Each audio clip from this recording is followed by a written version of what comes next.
ուշադիր լինենք հայերս, որտեղ դա մեր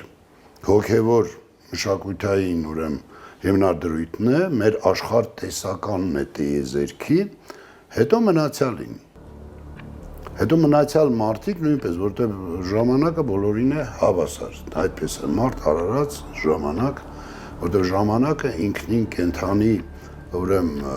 կենսագիտակցությամբ, գիտակցությամբ, կենսադրույթներով, կենսագործունեությամբ, կենսատեղեկատվական մի ուրեմն գործոն է, որի ուրեմն ենթակայության տակ է համայն բնությունը եւ համարժեք մարդը։ Համարժեք մարդը։ Ուրեմն հիմա չկա այս աշխարհում եւ որևէ տեղ տիեզերքում որևէ մասնիկ, մասնաբաժին, թե ամբողջություն,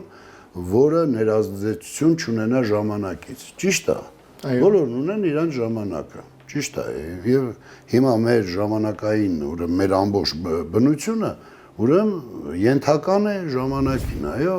Եթե նույնիսկ եղանակային այդ բաները, սեզոնային բաները վերցնենք, ծառերի ծաղկումը եւ այլն,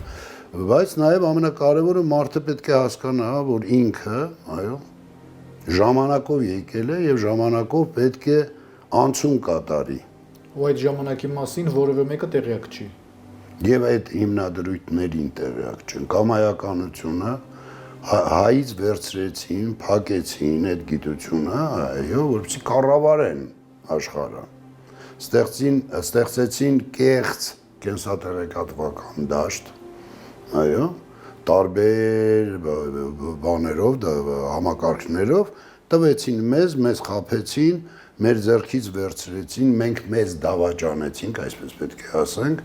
հա, նույնիսկ հենց կոպիտ սպանեցին, այո, ջնջեցին եւ այլն, բայց մնացել էր ինքը, որտեղ մեր իմաստասերները շատ իմաստուն եւ